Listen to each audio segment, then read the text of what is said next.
kami ini namanya Bumi Macakal. Macakal itu artinya mandiri atau self-sufficient. Jadi dengan kata itu kami ingin menegaskan bahwa visi kami adalah kemandirian. Kita fokus kepada 4 hal. Yang pertama mandiri air, yang kedua mandiri energi, yang ketiga mandiri pangan, dan yang keempat mandiri pengelolaan sampah. Nah, kami berusaha untuk melakukan apa yang bisa kami lakukan, berusaha semaksimal mungkin merawat dan menjaga alam ini, dan itu memberikan suatu kebahagiaan tersendiri buat kami.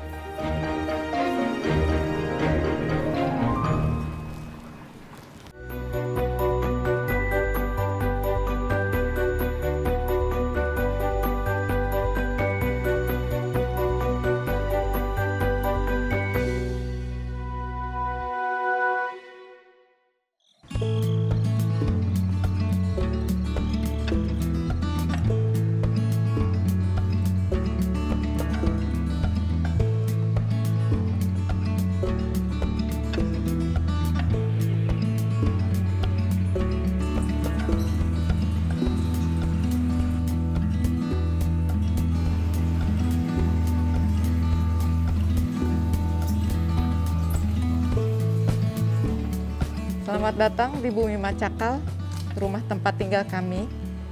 Nah, Bumi Macakal ini adalah rumah mandiri dalam hal air, pangan, energi, dan pengelolaan sampah.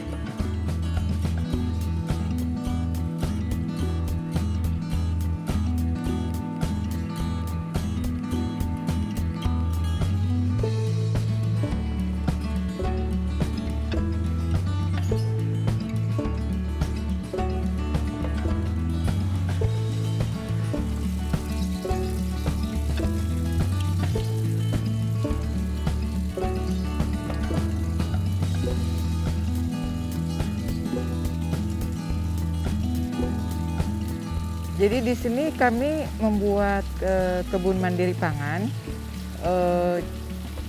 Di sinilah yang menjadi sumber utama untuk persediaan pangan kami. Prinsip yang dipakai adalah permakultur. Jadi kami tidak menggali, tetapi membuat bedengan-bedengan.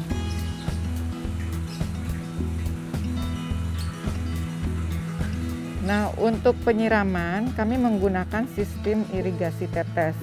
Jadi air yang dipergunakan itu berasal dari toren air hujan yang di sana. Nah, tapi sebenarnya air hujan yang di sini itu berasal dari kolam ikan. Jadi sudah ada nutrisi dari kolam ikan tersebut. Kemudian kami punya juga ini semacam air mancur ya, berbentuk angka 8. Jadi air itu pas turun akan berputar seperti angka 8. Itu gunanya adalah untuk menyerap energi yang lebih banyak dari alam. Air akan tumpah ke bata-bata itu dan pelan-pelan si air itu akan turun. Jadi itu adalah prinsip melambatkan air sehingga air itu meresap dengan baik ke dalam tanah. Karena di sini kami lahannya terbatas dari segi sinar matahari, kami menggunakan cermin, permainan cermin, supaya sinar matahari, tempat-tempat yang kurang sinar mataharinya bisa mendapat pantulan dari cermin tersebut.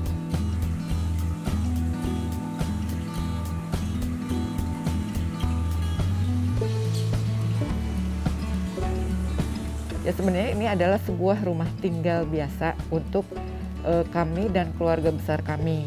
Nah, untuk rumah ramah lingkungan itu memang sudah cita-cita dari semenjak dulu gitu ya. Kalau misalnya nanti membangun rumah adalah seramah lingkungan mungkin.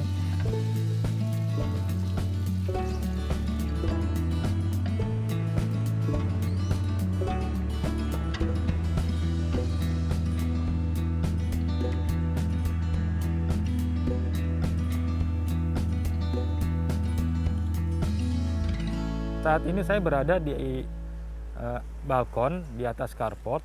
Tempat ini tempat yang sangat baik karena sinari oleh sinar matahari yang cukup, dan kami manfaatkan untuk menanam tanaman buah di dalam pot. Nah, yang istimewa di tempat ini, kita juga memanfaatkan untuk menempatkan panel surya seperti ini. Kami juga bercita-cita untuk mandiri energi. Salah satu bentuk hemat energi adalah dengan memanfaatkan tenaga surya sebagai sumber pembangkit listrik. Di rumah ini kami punya 3 instalasi panel surya. Satu yang besar, yang berkapasitas 5.500 watt peak, yaitu berguna untuk memenuhi kebutuhan listrik kami secara keseluruhan. Nah, di belakang saya ini ada contoh panel surya yang kecil yang kapasitasnya 200 watt. Ini kami manfaatkan untuk menghidupkan pompa aquaponik sehingga independen dari PLN. Nah, kenapa kami menggunakan panel surya? Karena panel surya, kita tahu surya adalah sumber energi yang gratis yang semua orang bisa mendapatkannya. Dengan menggunakan panel surya, kita bisa paling tidak berusaha mengurangi kebutuhan kita terhadap energi listrik dari PLN. Menurut catatan kami, selama kami memakai panel surya ini kurang lebih 12 bulan, kami bisa menghemat sekitar 30-35% penggunaan listrik dari PLN, sehingga tagihan PLN kami tentu lebih hemat 30-35% dari normal.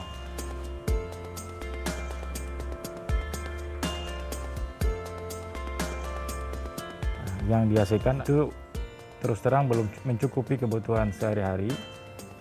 Namun yang penting bagi kami adalah kami berusaha untuk memanfaatkan energi terbarukan. Lah, kenapa mesti repot-repot memakai tenaga surya? Kenapa enggak memakai tenaga listrik yang disuplai oleh PLN? Seperti kita ketahui, PLN itu sebagian besar pembangkit listriknya memakai tenaga fosil.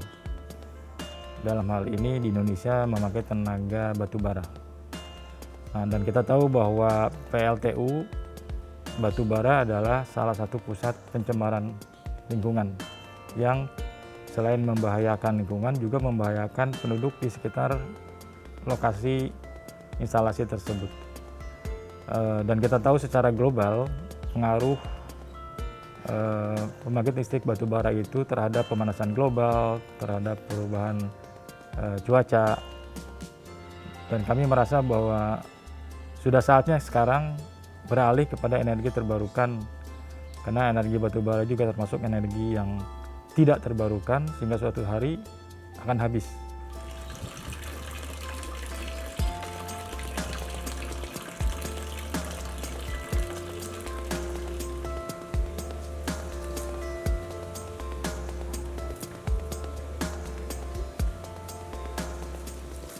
Ini ada tanaman terong yang sudah berbuah, cukup lebat kelihatannya. Jadi dalam minggu ini saya bisa beberapa kali panen.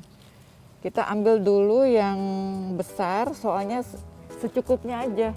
Jadi supaya nanti juga tidak ada sisa, tidak ada limbah. Yang ini juga sudah siap. Nah, jadi tanaman terong ini sebenarnya tumbuh sendiri. Jadi tiba-tiba dia muncul dan jadi besar dan ternyata produktif sekali. Nah, ini juga tanaman jali yang sudah jarang juga, tapi sekarang kayaknya ngetren lagi. Ini juga tumbuh sendiri, padahal tanaman asalnya itu ada di sana.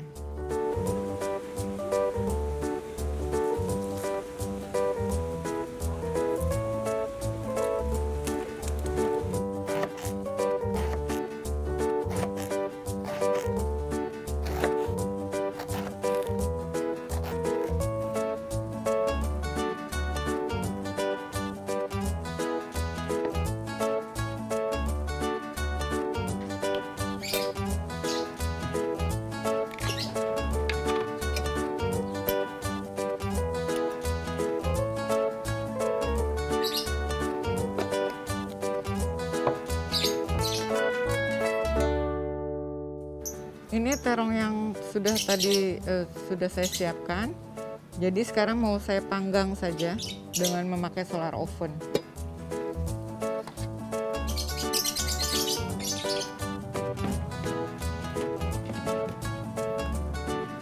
Jadi solar oven ini menggunakan full sinar matahari. Nah, jadi tidak menggunakan bahan bakar lain. Ini juga salah satu cara untuk memasak dengan hemat energi.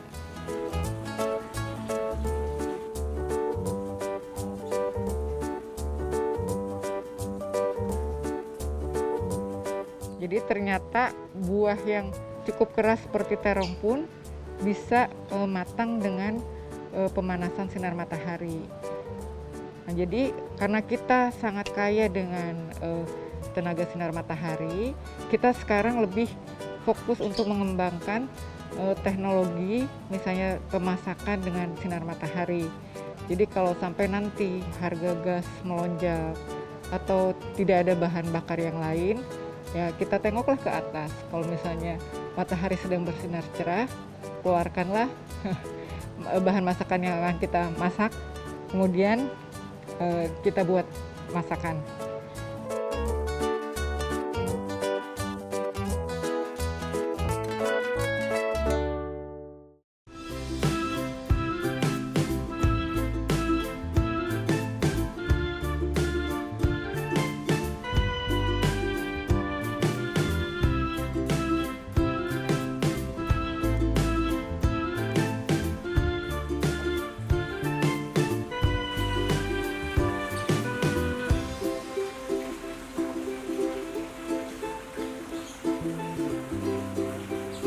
Di Macaka kami berusaha mandiri air. Dalam arti kami berusaha supaya tidak tergantung pada suplai air dari luar. Kemudian juga kami mengelola air limbah kami supaya air yang keluar dari rumah kami itu sudah dalam keadaan bersih dan tidak menimbulkan dampak yang negatif terhadap lingkungan. Nah, sumber air utama yang kami pergunakan adalah air hujan. Kenapa air hujan? Jadi air hujan itu sebenarnya sumber air yang sangat potensial untuk di Indonesia. Mungkin di Indonesia bagian barat ya, yang curah hujannya cukup tinggi, bisa mencapai 4.000 mm per tahun. Sebenarnya sangat baik kualitasnya, tapi asal kita tahu bagaimana cara untuk menampungnya. Nah, jadi dari hasil penelitian, air hujan itu yang jatuh 10-15 menit pertama kurang lebih 100 liter itu adalah air yang kotor, mengandung polutan. Misalnya dari udara, dari atap, dari talangnya, dari pipa-pipanya. Dan itu harus dibuang dulu sebelum air hujan berikutnya ditampung. Kalau misalnya sudah berapa lama tidak hujan, kami menggunakan pompa untuk memompa air tanah, kemudian akan ditampung di toren penampungan yang sama. Nah, air hujan yang sudah dialurkan dan masuk ke dalam toren penampungan air hujan itu kami gunakan untuk kebutuhan sehari-hari, misalnya mandi, mencuci, bersih-bersih, dan bahkan juga untuk masak dan minum kami menggunakan air hujan tersebut. Alhamdulillah sampai sekarang baik-baik saja.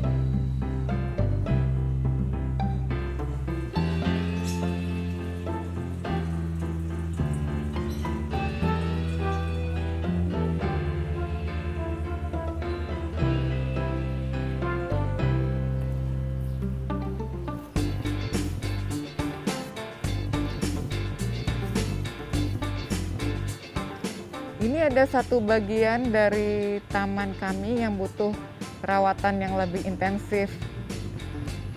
karena ini taman ini membentuk jam ya. Nah, jadi kadang-kadang ada tanaman yang dibilang gulma yang sering tumbuh di sekitarnya. Nah, tapi sebenarnya gulma itu juga jangan cepat-cepat dibuang, karena ada beberapa gulma yang bisa dimakan, dan selain itu juga memberikan manfaat yang sangat bagus buat tubuh. Nah, di sini saya menemukan banyak ketumpang air sirih bumi menyelip di antara ini. Mencari dan memetik gulma ini disebut meramban. Nah, kalau bahasa Inggrisnya mungkin foraging. Nah, jadi ini sambil menyelam minum air ya. Jadi sambil membereskan taman ini juga dapat bahan makanan.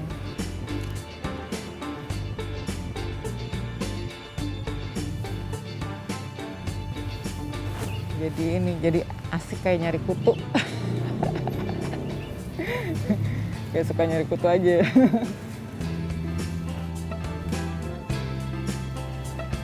Jadi sebenarnya kalau kita mau mandiri pangan, itu akan lebih gampang tercapai kalau kita juga melihat kemungkinan dari tanaman-tanaman lain, bukan hanya yang tanaman standar supermarket saja.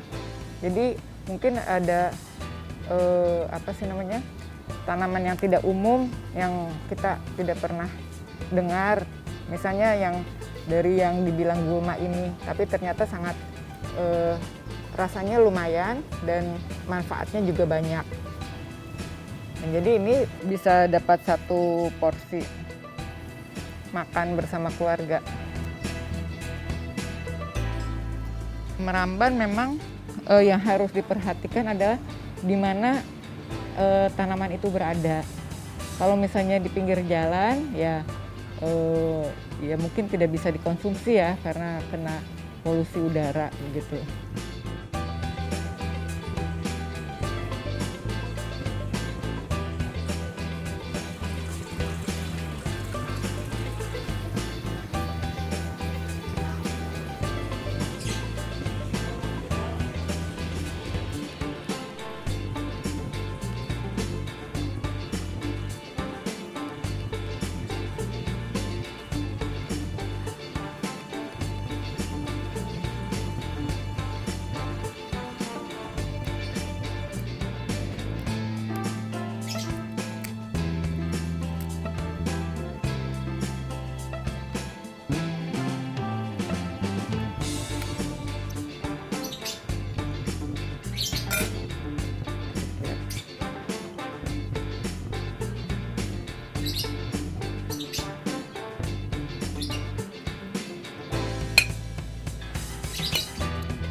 Tadi air sisa mencuci sayur itu saya pergunakan untuk menyiram tanaman. Jadi tidak terbuang percuma.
Di rumah kami juga menampung sampah plastik dari tetangga, terutama sampah plastik yang tidak ditampung oleh bank sampah atau sedekah sampah. Nah, apa yang kami lakukan? Kami mengepresnya dan menjadi bantal seperti ini.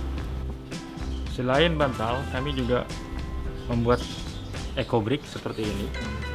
Ini adalah sampah plastik yang dimasukkan ke dalam botol-botol plastik.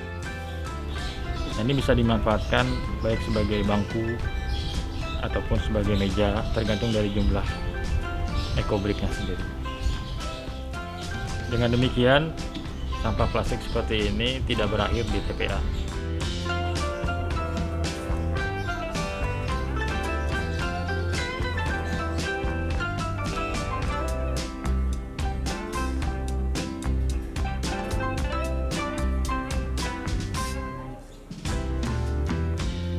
Kami di sini suka sekali makan buah-buahan. Jadi, tapi masalahnya adalah limbah yang dihasilkan adalah berupa kulit buah dan biji-bijian. Jadi kami berusaha memanfaatkan kulit buah dan biji buah itu semaksimal mungkin. Nah, jadi yang kami lakukan adalah membuat teh dari kulit buah yang dikeringkan menggunakan solar oven ini. Kami meminimalisir limbah yang dari hasil konsumsi kami. Tujuannya adalah untuk memperluas kemungkinan sumber pangan kita.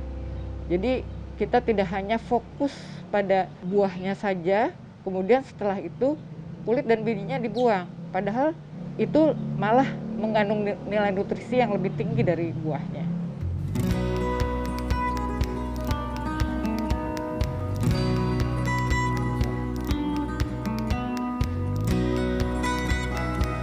Dengan kami melakukan hidup berharmoni dengan alam, itu memberikan kebahagiaan tersendiri, kepuasan batin sih terutama. Mungkin meminjam kata-kata bijak yang mengatakan bahwa kita yang hidup di bumi saat ini sesungguhnya sedang meminjam alam ini kepada anak cucu kita. Dan kita tahu bahwa suatu saat nanti kita akan meninggalkan bumi ini dan mengembalikan pinjaman itu kepada anak cucu kita. Dan itulah saatnya, pada saat seperti itu kita bisa mengatakan kepada mereka, terima kasih dan kami telah berusaha semaksimal mungkin merawat dan menjaga alam ini untuk keperluan kalian. Dan itu memberikan suatu kebahagiaan tersendiri buat kami.